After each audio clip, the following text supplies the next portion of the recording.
제48장.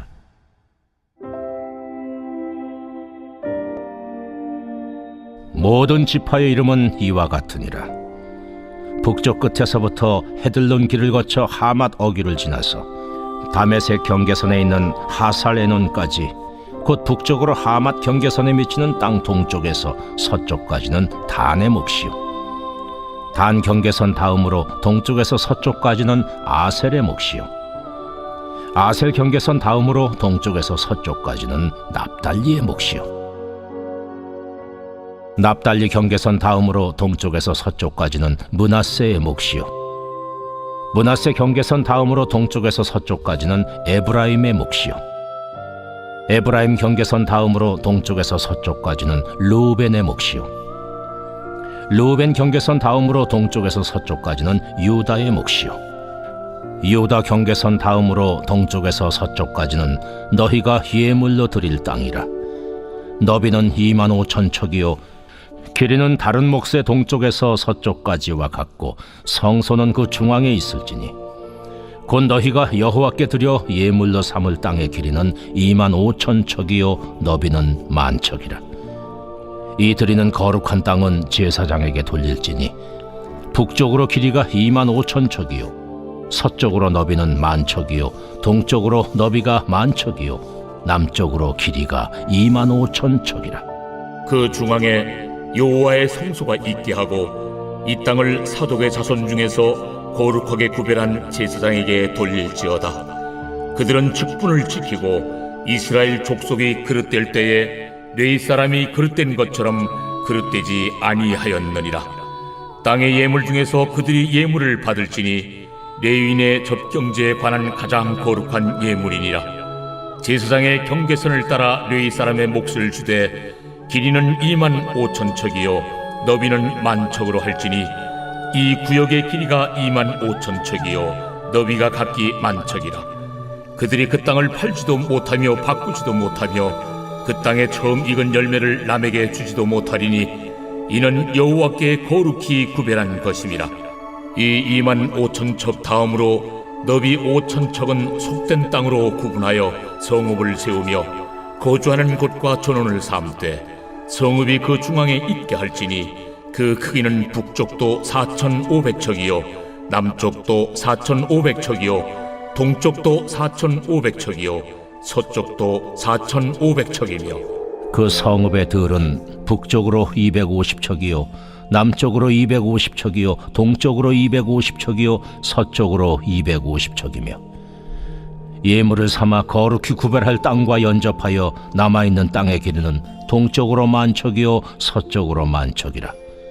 곧 예물을 삼아 거룩하게 구별할 땅과 연접하였으며, 그 땅의 소산을 성읍에서 일하는 자의 양식을 삼을지라.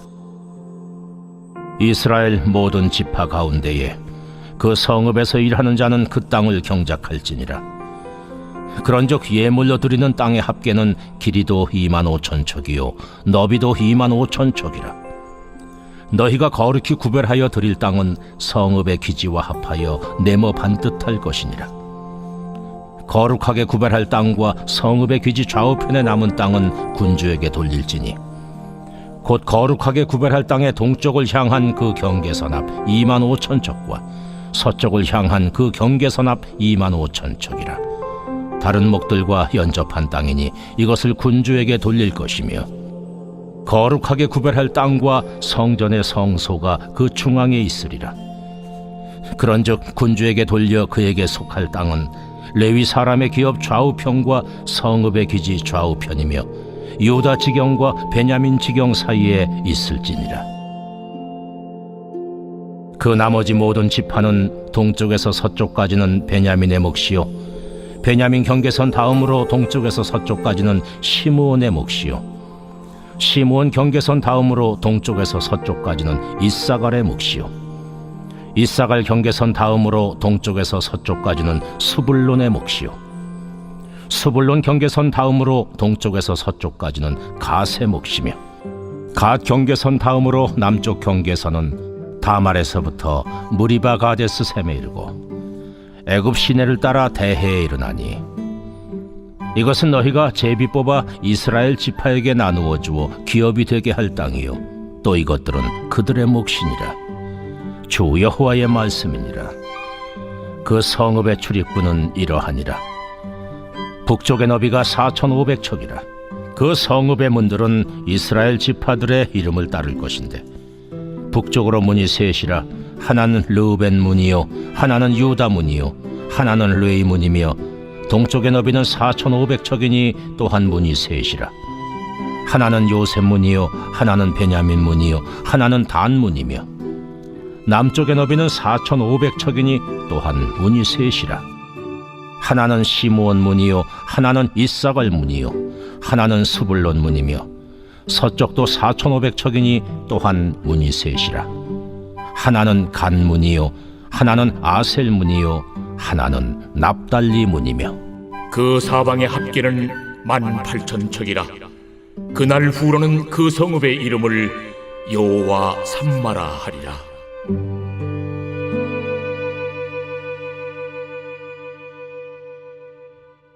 오늘 에스겔서 맨 마지막 장이죠. 48장 말씀을 중심으로 여호와 삼마가 성취되면, 여호와 삼마가 성취되면이라는 제목으로 함께 말씀을 묵상해 보겠습니다.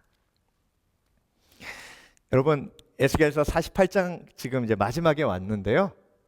항상 하나님께서 마지막 장을 통해서 이제 가장 중요한 메시지 그리고 요약된 메시지를 우리에게 주시는데요. 그런 생각하시는 분 계실 겁니다. 목사님, 48장까지 왔는데 다 잊어버렸어요. 그렇게 생각하시는 분도 계실 텐데요.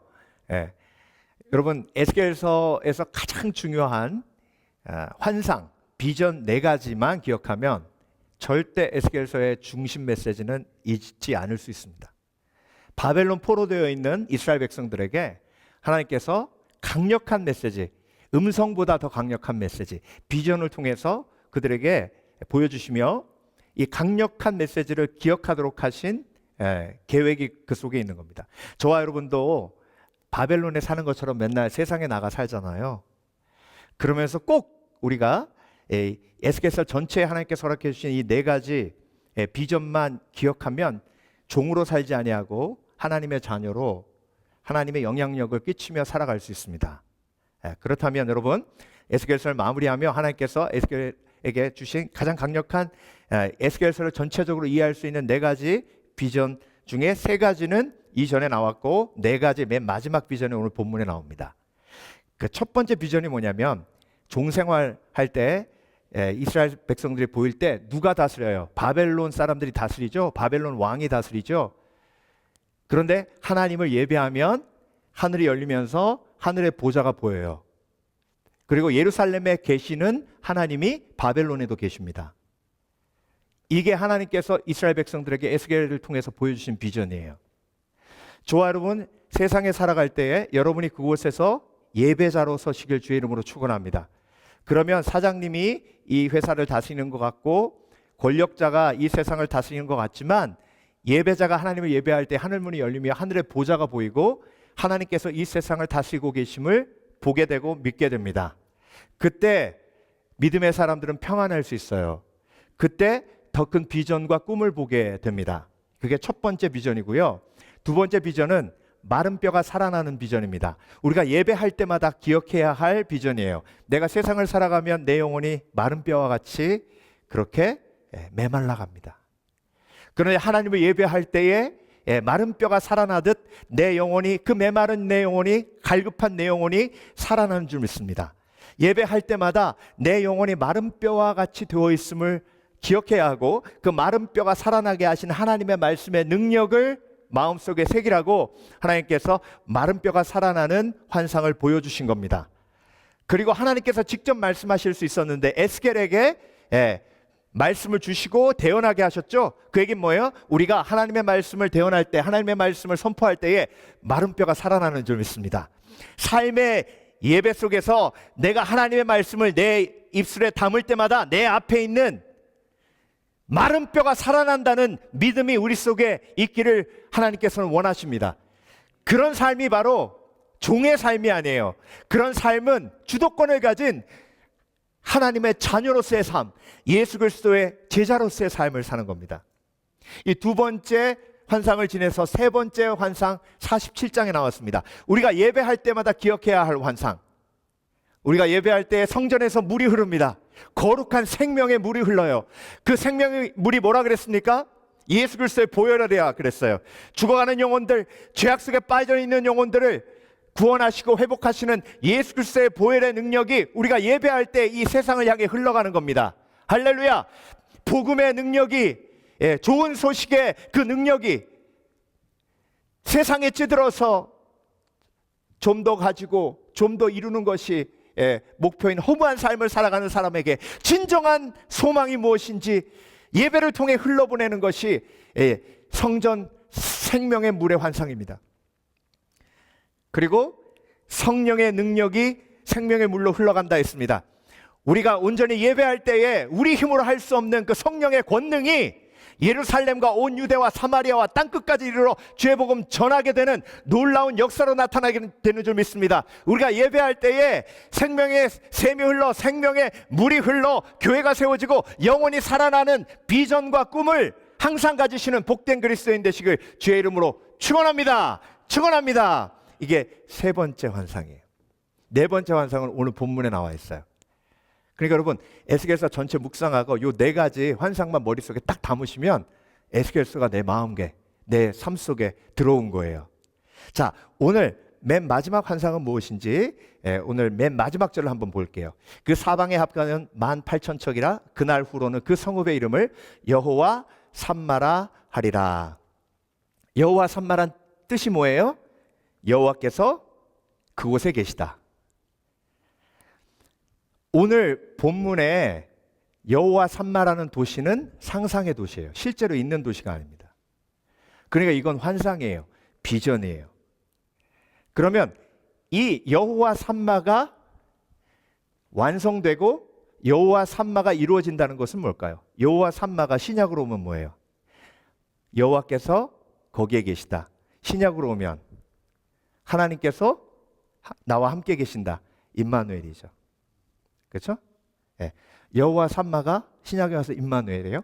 임마누엘이 완성된다는 건 무슨 뜻이에요?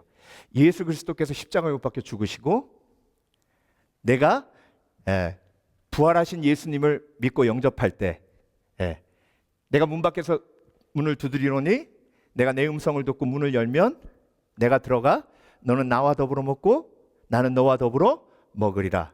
이게 여호와 샴마 임마누엘의 완성이에요. 아멘. 네.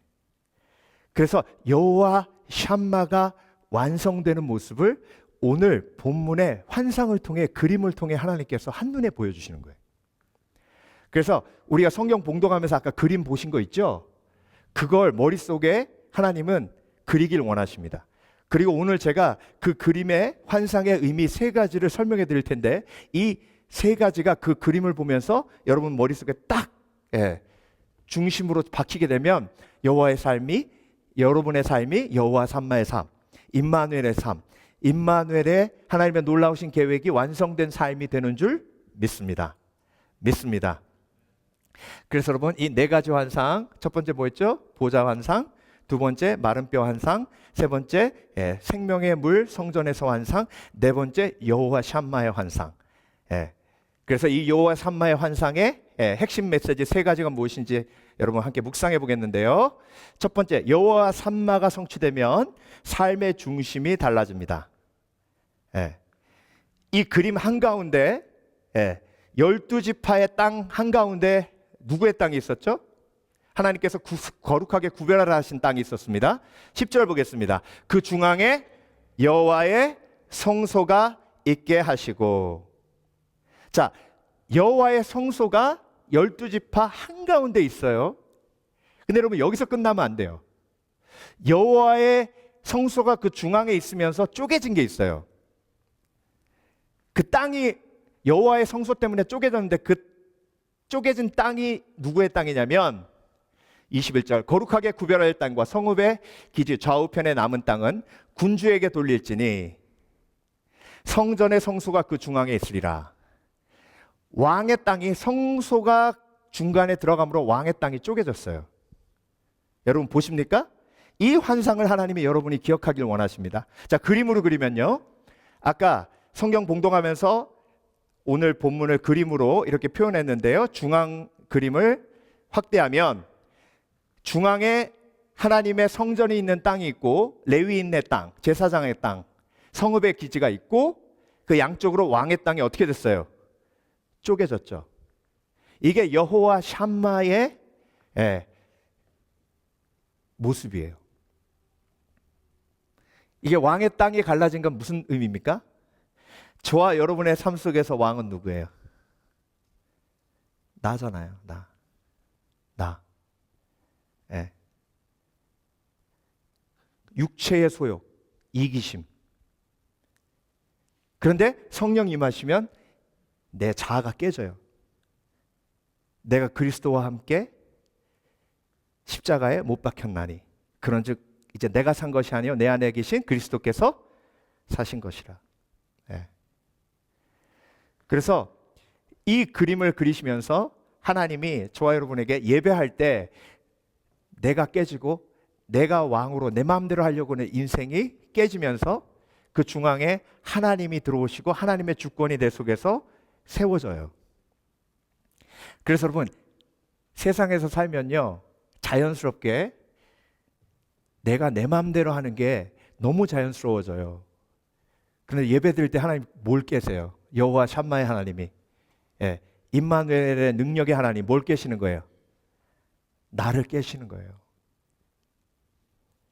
내 마음대로가 깨지는 거예요. 그래서 내 삶의 중앙에 누가 임하게 하시는 거예요?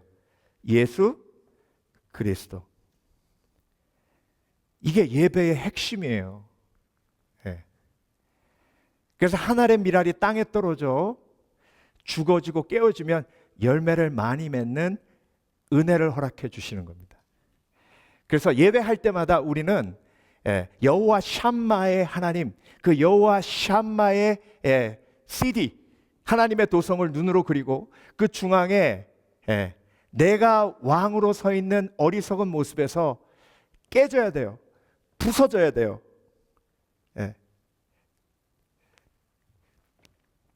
제가 이번 주에 그 연세대학교 김주환 교수님의 강의를 우연히 듣게 됐는데요, 이분이 뇌과학자예요. 그런데 깜짝 놀란 게, 이 뇌를 연구하면서 인간의 행복을 연구하신 분인데요, 그 결론이 전부 성경 얘기예요. 그분 얘기를 듣고 있으면 과학자가 아무리 연구해서 결론을 내도 성경의 진리와 연결돼요. 이분이 뭐라고 하시냐면, 인간이 행복하지 않은 이유는 두려움 때문에 안 행복하다는 거예요. 근데 그 두려움이 오는 이유가 뭐냐면 관계 속의 집착이라는 거예요. 인간이 집착하면 집착할수록 두려움이 커지는데요. 자, 제가 이 클리커를 집착하면요, 이 클리커 때문에 제가 얼마나 두려운지 아세요? 이거 놓을 수 있어요, 없어요? 못 놓죠. 누가 훔쳐갈까 봐. 그 집착해가지고 막 숨기고 이러고 다녀요. 그러니까 두렵죠. 그런데 이 집착에서 벗어나려면 어떻게 해야 돼요? 사람들은요, 이 집착을 사랑이라고 잘못 생각해요. 집착은 사랑이 아닙니다. 사랑은 오래 참고 온유한 거예요. 집착하지 않는 거예요. 건강한 관계를 세워가는 겁니다. 그래서 집착하면 안 되는 게 용서예요. 집착하면 안 되는 게 감사예요. 근데 이 김주환 교수님이 건강한 관계의 특징을 얘기하는데 제일 먼저 꼽는 게 뭐냐면 용서예요. 그리고 두 번째가 감사. 이게 성경 얘기잖아요. 그러면서 이분이 뭐라 그러시냐면, 제가 뇌를 아무리 연구해도 뇌는 다른 사람에게 내가 희생할 때 행복하게 만들어졌다는 거예요. 이기심을 극복하지 못하면 절대 안 행복하다는 거예요. 이게 뇌 과학자의 말이에요. 여러분, 우리가 예배할 때에 여호와 샴마, 하나님의 임마누엘 역사가 일어나며 내 속에 있는 내 자아, 이기심이 어떻게 돼요? 쪼개져요. 깨져요. 예. 그때 놀라운 역사가 일어나는데 하나님의 나라의 확장과 회복과 치유의 역사가 일어나요. 그게 오병이어의 역사잖아요. 오병이어의 역사. 예. 예수님께 가까이 가니까 이 아이가 왠지 모르게 보잘것없지만 물고기 2마리, 보리떡 5개를 드리고 싶어져요. 그래서 자아가 쪼개져요. 이기심이 쪼개져요. 그러니까 5,000명을 먹이고 남잖아요.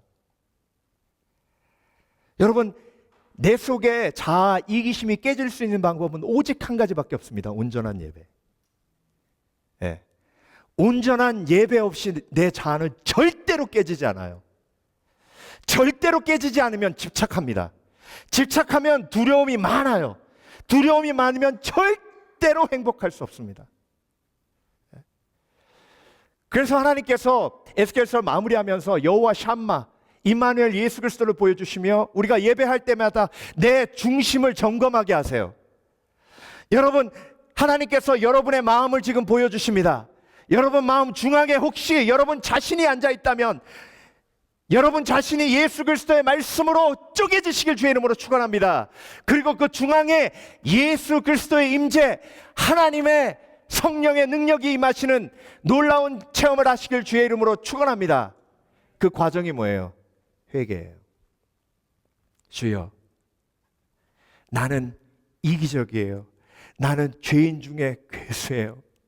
성령께서 오늘도 내 더러운 이기심과 더러운 욕심을 깨어 주시옵소서. 예배 때마다 그런 쪼개지는 역사가 일어날 때 그때 여호와 샴마, 임마누엘 예수 그리스도의 회복된 내 삶의 모습이 영향력을 미칩니다. 마태복음 22장 37절에서 38절 예수께서 이르시되 내 마음을 다하고 목숨을 다하고 뜻을 다하여 주 너희 하나님을 사랑하라 하셨으니 이것이 크고 첫째 되는 계명이요. 이게 마음이 쪼개진 사람의 특징이에요. 근데 마음이 쪼개져서 하나님을 사랑하면 예수님께서 뭐라고 하셨죠? 내 이웃을 사랑하는 것이 곧 나를 사랑하는 것이라. 그래서 김주환 교수님의 말씀과 말과 연결시키면 사랑은 모든 두려움을 내어 쫓나니. 여러분 그냥 사랑하면 안 돼요. 온전히 사랑해야 됩니다. 성경 말씀대로 사랑하는 거예요. 집착은 사랑이 아니에요. 건강하게 사랑하려면 감사, 용서, 섬김, 희생, 무엇보다 그 사람이 나를 배신해도 그 사람이 나를 아프게 해도 그래도 동일하게 사랑하는 그 온전한 사랑이 나도 살리고 그리고 그 영혼도 살리는 은혜로 나타나는 겁니다. 두 번째로 여호와 삼마가 성취되면 공평하심을 믿게 됩니다. 여러분 오늘 본문에 단부터 쭉 한 지파별로 땅이 나오잖아요. 그렇죠? 근데 그 땅의 크기가 같아요, 틀려요? 틀리죠. 위치도 좋은 위치가 있고 나쁜 위치가 있잖아요. 근데 하나님께서 말씀을 통해서 어떻게 표현하셨냐면 2절 3절 볼게요. 단 경계선 다음으로 동쪽에서 서쪽까지는 아셀의 몫이요. 자, 여러분 아셀의 땅이라고 표현하지 않으셨어요? 뭘로 표현하셨다고요? 목. 아셀 경계선 다음으로 동쪽에서 서쪽까지 납달리의 몫이요. 맨 마지막에는 여호와 샴마의 도시에 문이 12개 있는데 그 문이 정사각형에 똑같이 위치해 있어요. 이 몫이라는 히브리어 단어가 헬레크라는 단어인데요. 하나님의 공평하심을 강조하는 단어예요.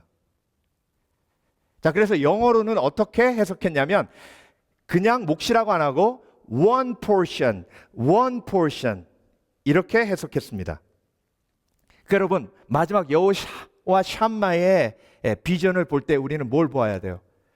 공평하신 하나님을 계시하시는 하나님의 메시지를 볼 수 있어야 합니다. 그래서 여호와 샴마 성령께서 임하시면 임마누엘 예수 그리스도께서 임하시면 우리에게 불가능한 게 가능해지는데, 그게 뭐냐면 공평하신 하나님을 믿을 수 있는 지혜가 생긴다는 겁니다. 여러분, 공평하신 하나님은 임마누엘의 능력, 여호와 샴마의 능력이 아니고는 절대로 받아들일 수 없는 겁니다. 인간의 이성으로는 공평하신 하나님이 절대 이해되지 않아요. 왜? 인간은 이기적이기 때문에 이기심은 하나님의 공평하심을 보지 못하게 해요. 그래서 여러분, 공평하심이 믿어지지 않으면 성경의 인물 중에 공평하심이 믿어지지 않아서 어떤 재앙을 겪었는지를 성경을 통해서 보면 하나님의 공평하심을 믿지 못하는 것이 얼마나 큰 재앙인지 깨닫게 됩니다. 알게 됩니다. 공평하심이 믿어지지 않으면요, 과한 경쟁의식과 공격성을 갖게 돼요. 가인이 아벨 왜 쳐 죽였어요? 하나님이 아벨 더 사랑하니까. 내 경쟁자 아벨이 하나님의 더 큰 사랑을 받으니 쳐 죽인 거예요. 여러분, 질투와 거절감도요, 하나님의 공평하심을 믿지 못할 때 악한 영이 우리에게 주는 마음이에요. 그러면 공격성이 생기고요, 과도한 경쟁의식이 생겨서 내 옆에 있는 사람들을 적으로 돌립니다. 원망과 불평이 가득한데요. 여러분, 포도원 품꾼 비유 기억하세요? 9시에 온 사람하고 오후 5시에 온 사람하고 월급을 일당을 똑같이 줬어요. 안 준 게 아니잖아요. 근데 9시에 온 사람이 확 열받았어요. 그러면서 도대체 오후 5시에 온 사람한테 왜 똑같이 주냐고요? 이렇게 화냈죠. 원망했죠. 네. 이게 저와 여러분이 주인을 믿지 못했을 때, 주인을 믿는다는 건 뭐죠? 다 이유가 있겠지. 그렇게 나눠준 이유가 있겠지. 내가 알지 못하는 이유가 있겠지. 이 주인은 참 선한 주인이고 완벽한 주인이고 이유가 있겠지. 그러면 화나지도 않아요. 그러면 원망할 수도 없어요. 근데 우리는 그게 돼야 안 돼요. 죽어도 안 되잖아요. 그러니까 맨날 화나는 거예요, 삶 속에서. 불안과 두려움이 떠나질 않습니다. 사울의 불안이요, 공평하신 하나님이 나를 기름 부으셨으면 나보다 뛰어난 다윗을 내 앞에서 치워주셔야 되는데, 나를 왕으로 기름 부으셔놓고 나보다 뛰어난 다윗을 내 앞에 딱 갖다 놓으세요. 공평하시지 않는 거예요. 능력을 주시려면 똑같이 주셔서 다윗이 골리앗을 물리치는 게 아니라 내가 골리앗을 물리치게 하셔야 되는데, 다윗에게만 특별한 능력을 주신 것 같이 보이는 거죠. 그러니까 다윗이 꼴보기 싫은 거예요. 여러분, 인생을 살아가며 은사는 여러 가지죠. 근데 하나님은 나한테 주시는 은사는 별거 아닌 것 같고, 저 사람한테 주시는 은사는 정말 부럽다 못해 화나요. 어떤 사람은 그냥 책 한 번만 읽으면 다 외워진대요. 나는 3박 4일 동안 외우다 하나도 안 외워지는데, 어떤 사람은 배우지도 않는데 막 목소리가 팍 튀어요. 어떤 사람은 내가 봐도 너무 이뻐.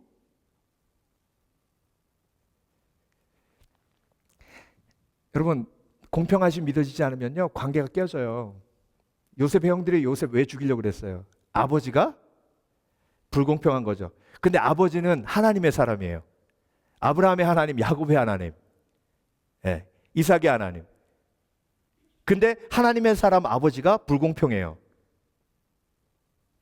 그러니 하나님이 믿겨져요, 안 믿겨져요? 공평하신 하나님이 죽여버리는 거예요, 요셉을. 영적 침체에 빠집니다. 엘리야가요, 영적 전쟁에서 승리해서 바알과 아세라 섬기는 선지자 다 죽였어요. 그러면 이스라엘이 회복돼야 되는데 승리했는데 오히려 이세벨이 자기를 죽이려고 그래요. 공평하신 하나님 웃기고 있네. 그래서 브엘세바 광야에 나가서 죽이려고 그럽니다. 자살하려고 그래요.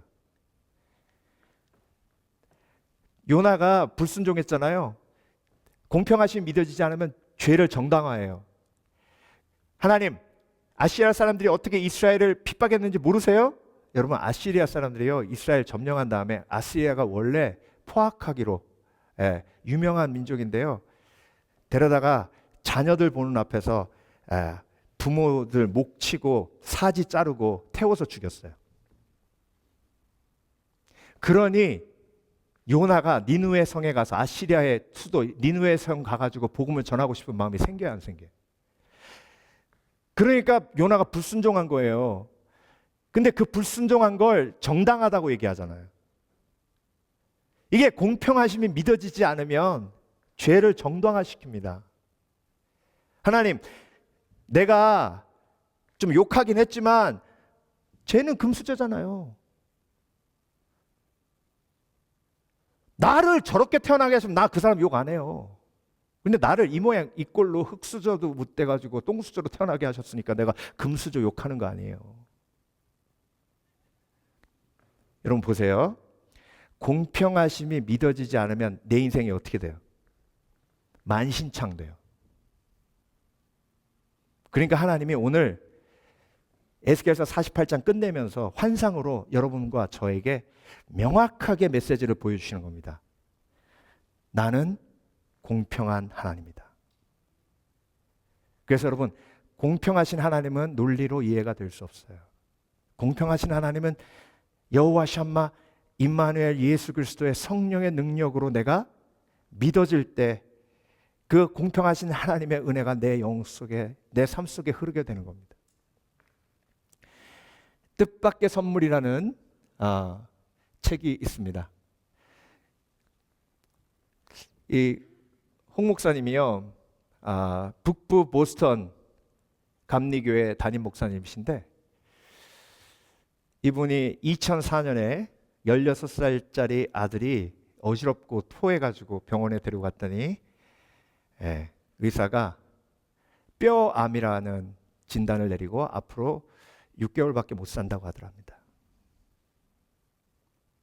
청천벽력 같은 소식을 듣고 투병하는 과정 속에 하나님께서 놀라운 은혜를 부어주셨는데 그 은혜가 바로 뜻밖의 선물이에요.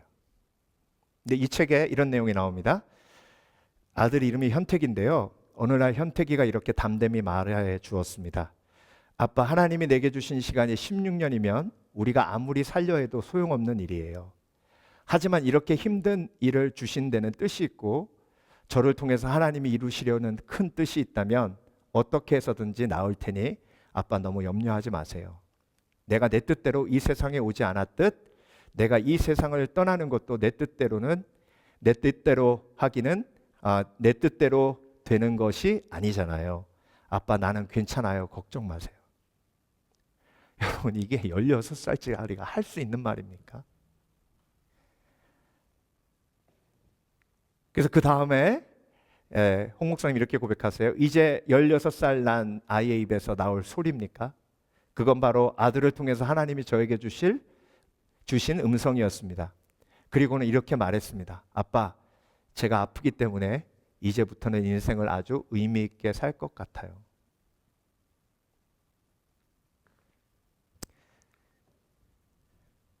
이 책에서 제가 발췌한 이야기입니다. 주변 사람들이 함께 아파해 준다고 해서 아들이 암에서 노연하는 것은 아닙니다.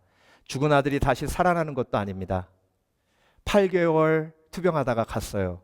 하지만 이 기막힌 경험을 통해 우리는 모든 사랑으로 연대해야 비로소 사람 구실을 할 수 있고 근본적인 죄가 씻겨나간다는 것을 알았습니다.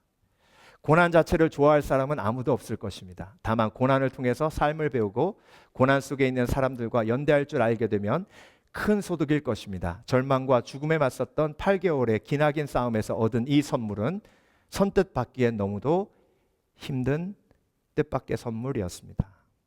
근데 여러분 이 책에서 목사님이 고백했던 말 중에 가장 제가 기억에 남는 말이에요. 이 말 하려고 제가 이 책에 대한 언급한 거예요. 뭐라고 하셨냐면 세상은 정말 불공평합니다. 하지만 하나님은 공평하십니다. 이 대목을 읽는데 막 가슴이 막 뜨거워지는 거예요.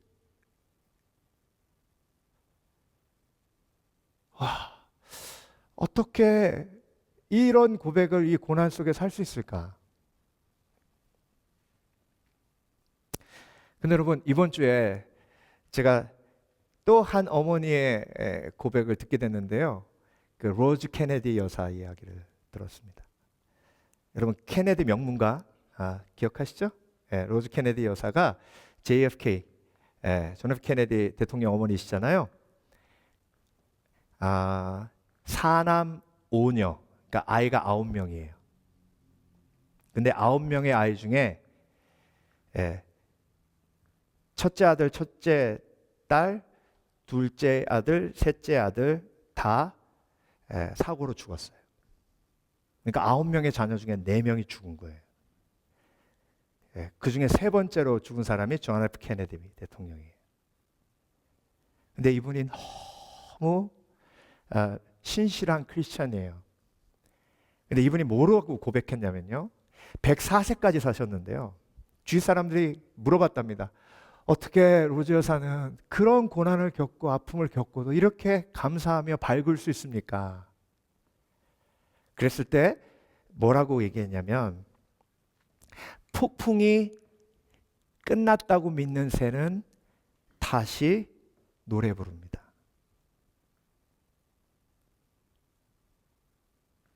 뭐라 그랬다고요? 폭풍이 끝났다고 믿는 새는 다시 노래 부릅니다.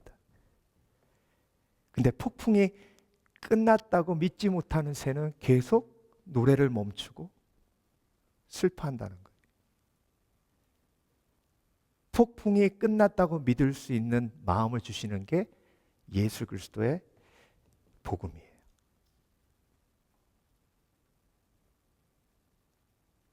그래서 그리스도인들은요, 폭풍 속에서도 노래 부르기로 결단합니다. 왜? 폭풍은 지나가니까. 이 놀라운 믿음이 여호와 샴마, 임마누엘의 비전을 품은 사람들 마음속에서 일어나는 일이에요. 세 번째, 여호와 샴마가 성취되면 자녀의 기업을 기대합니다. 여호와 샴마가 성취되면 저와 여러분 마음속에 공평하신 하나님에 대한 믿음이 생기게 되고 내 자아가 깨어져 내 중심이 예수 그리스도로 바뀐다 했습니다.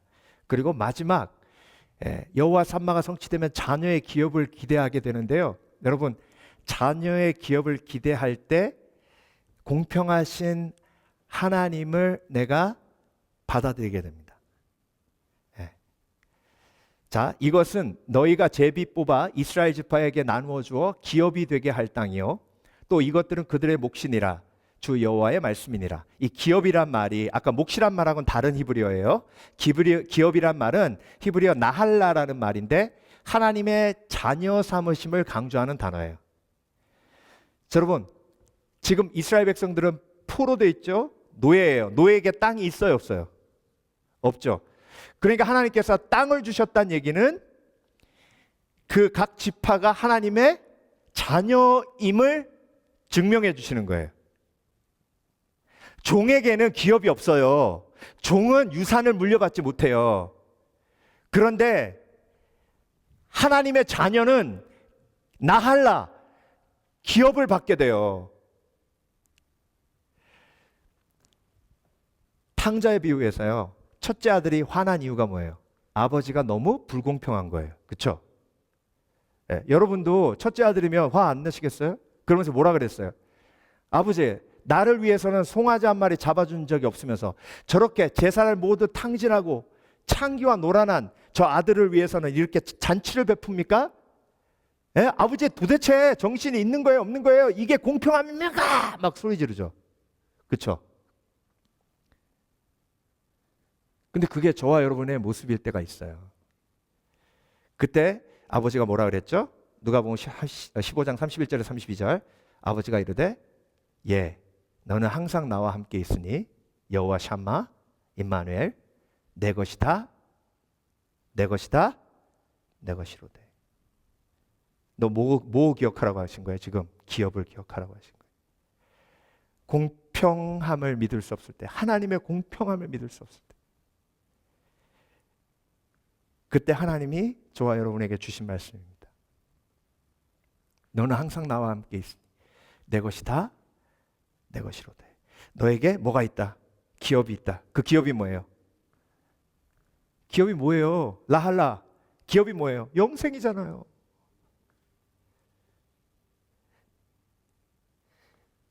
아버지 집에 거할 곳이 많은데 내가 너 거할 곳을 예배하러 가신다 하셨죠. 그게 기업이잖아요. 예. 그래서 여러분, 천국의 소망, 예, 영생에 대한 확신이 없으면 공평하신 하나님을 절대로 믿을 수 없습니다.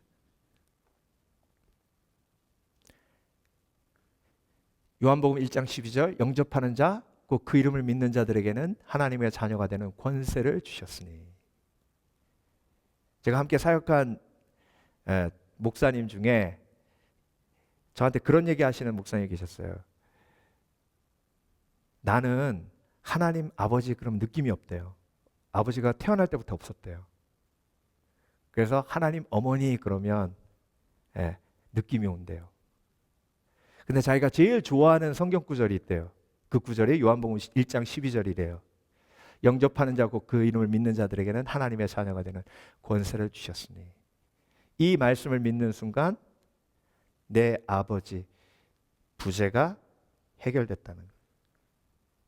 여러분, 하나님의 자녀이심을, 아들이심을, 딸이심을 하나님은 믿길 원하시고 그걸 증명하시기 위해서 에스겔서 48장에 여호와 샴마 임마누엘의 비전을 보여주신 겁니다. 하나님이 저와 여러분에게 라할라 기업을 주신 이유는 저와 여러분이 자녀이기 때문에 그렇습니다. 권세를 주셨다는 거예요. 제가 한번 얘기한 것 같은데요. 대전에 가면 계룡건설이라는 큰 건설 회사가 있어요. 근데 그 건설 회사에서 이제 기획실에서 신입 사원을 뽑았는데 인턴 사원이 들어온 거예요. 근데 그 기획실장이 승질이 더럽기로 유명하답니다. 그래서 그 인턴이 얼마나 버틸까 했대요. 아니나 다를까 첫날부터 소리 지르고 책 집어던지고. 근데 얼굴색 하나 안 변하고 항상 웃으면서 그걸 다 받아내더래요. 그래서 주위 사람들이 그렇게 생각했답니다. 저거 1, 2주 가도 한 달 못 간다. 근데 한 달이 돼도 똑같고 두 달이 돼도 똑같더래요. 그러니까 이 기획실장이 약 오른 거죠. 그래서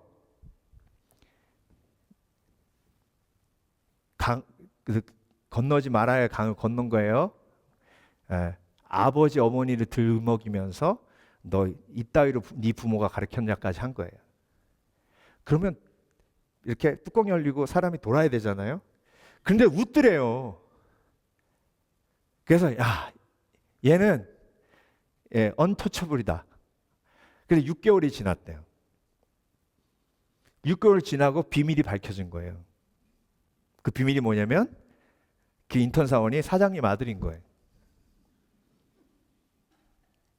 그러니까 여러분 이게 생각해 보세요. 소리 지르고 막 그럴 때 속에서 그래 소리 많이 질러. 나중에 내가 누군지 알면 너는 평생 후회할 거다. 그렇게 하지 않았겠습니까? 오늘 여호와 샴마의 비전이 저와 여러분이 하나님 앞에 누구인지를 명확하게 보여주세요. 하나님의 자녀라고 선포하시는 거예요. 그러니까 여러분 세상에 나가면요 정말 별의별 일 다 있습니다. 내 영혼을 짓밟고 내 영혼을 상처 입히는 수많은 대적들이 우글거리잖아요.